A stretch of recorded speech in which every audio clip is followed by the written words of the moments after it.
Hey there, this is Clayton with Money Saving DIY. Today I've got this Whirlpool dryer. I've got a big family, they were using it, and this knob right here, the selector knob, broke off. So I went to go look at it and find out what had happened. It had this rod going through, and it was pressed onto a plastic shaft coming out here. It's not the best design. Over a few years of a big family, that plastic shaft broke off. It's a lot of leverage being put against that plastic shaft, especially if people are not using this knob properly and pressing on it at an angle. So that plastic shaft did break off. So I went to look and see what that was a part of and what it's going to take to replace that. So a few good resources are appliancepartspros.com. Another one is ereplacementparts.com. You go to that website and you input your model number that you can find right here on this model dryer. Then I'll give you a parts list. You can find out what part it is, what the part number would be for your replacement part.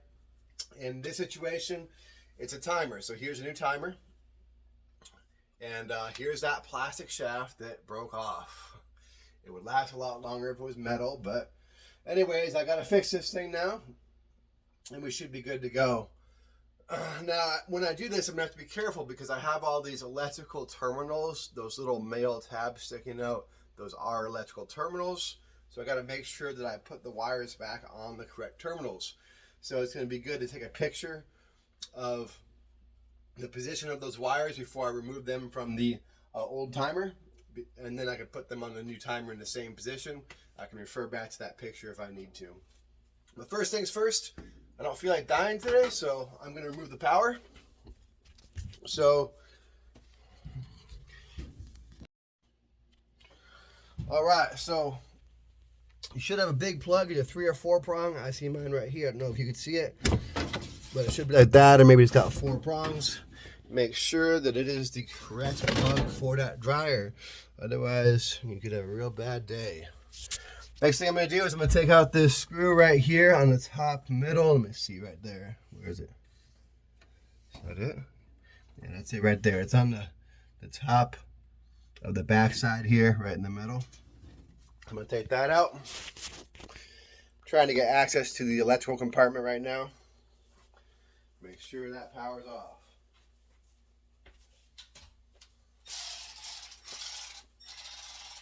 So I'll take out that screw. Make sure it doesn't fall back down. Alright, got the screw out. Put it in a safe place. Now I've got to get access to this electrical compartment. Easiest way would be with a putty knife. If you don't have a putty knife, you could probably use a butter knife, but be careful not to scratch the paint. There are clips right in here. Okay, so I'm going to slide that in. I'm going to lift it up a little bit and push the clip back, and then it pops off. Same thing over here. Lift it up a little bit, slide back until it pops the clip off. Okay, now both clips are released, and I can just slide this assembly forward. And now I have access to the electrical compartment.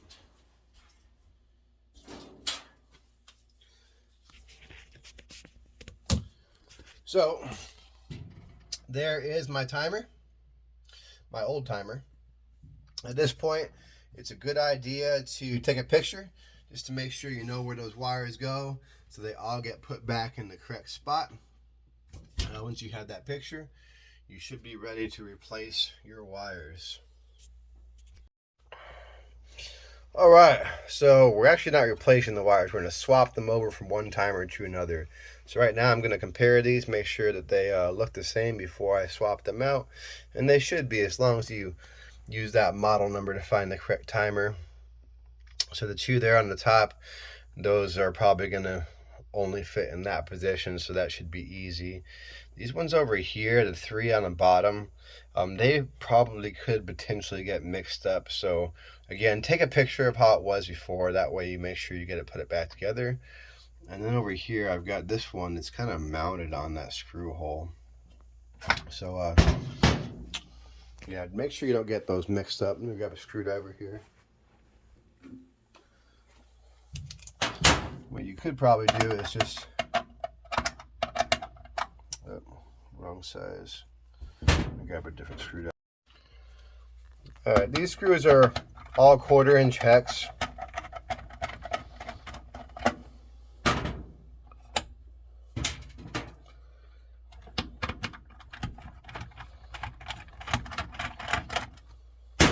It's already coming loose.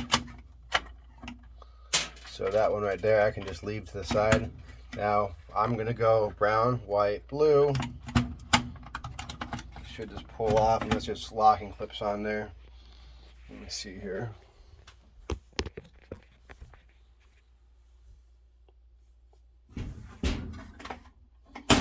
Yep, just pulled off. Oh, that one came off in a group of 2, so it's gonna be pretty impossible to mix that one up. So I don't know if that picture would do much good, but it's a good idea to always have a picture. Good standard practice, just in case, because oftentimes there are a lot of wires.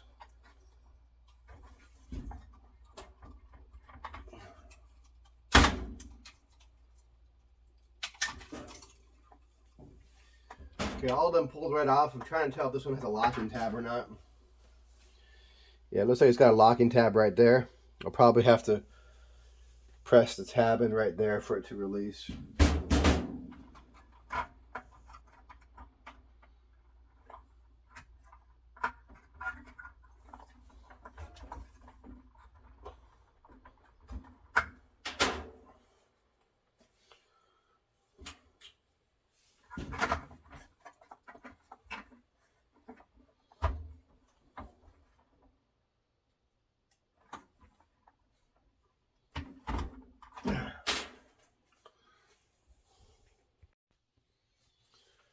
Alright, I was having a little trouble getting that locking tab to release, so I should have done it before I took the screws out.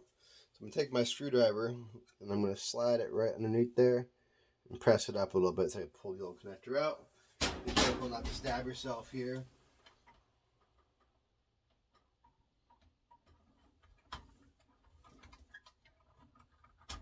There it goes. So we can see the shaft is broken off on that one. This one is nice and new, so I'm going to mount it first this time before I put all these screws in. Excuse me, before I put all these wires back on. Got my 1/4 inch hex. Remember over here, this thing was mounted on the mounting screw. Right here, this one was mounted on the mounting screw, so I'm going to do it exactly how it was before. Kind of hard to do with one hand here.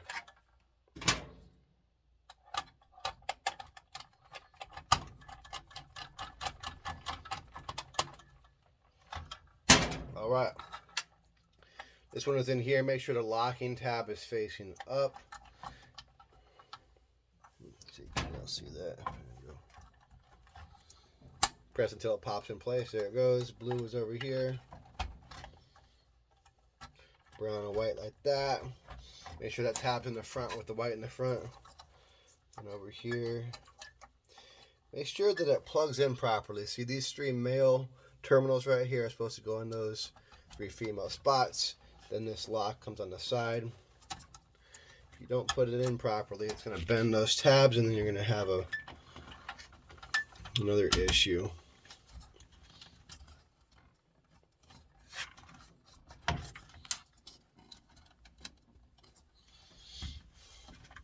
All right, looking good here. So when I put this back on, this sheet metal back here, it's going to go between this back part and this front part. Then I'll put the one screw back in the middle. And then I can put my knob back on. So don't forget your shaft. It's going to slide in there.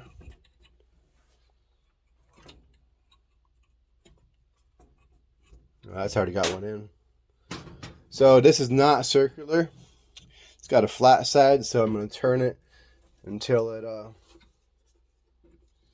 goes on there. You'll just press right on. Right there. Then I'm gonna go ahead and do this last part. So I'm gonna have to get back there to make sure that this sheet metal goes between that part and that part on both sides.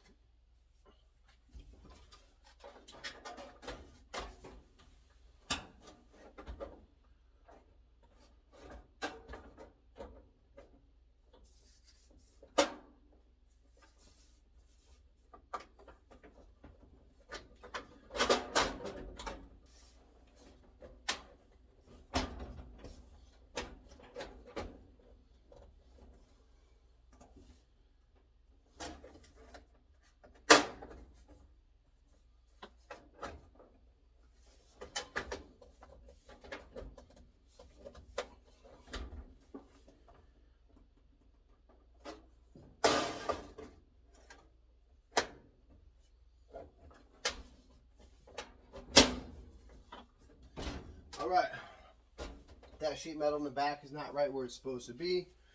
It will not slide in there easy. Now I can put my last screw in.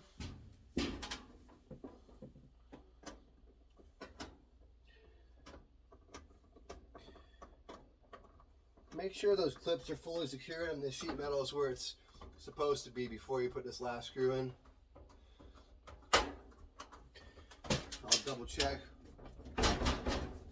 so it's nice and secure. So should be able to plug it in now, should be good to go. Thanks for watching. If you want to see more money saving tips, hit like and subscribe.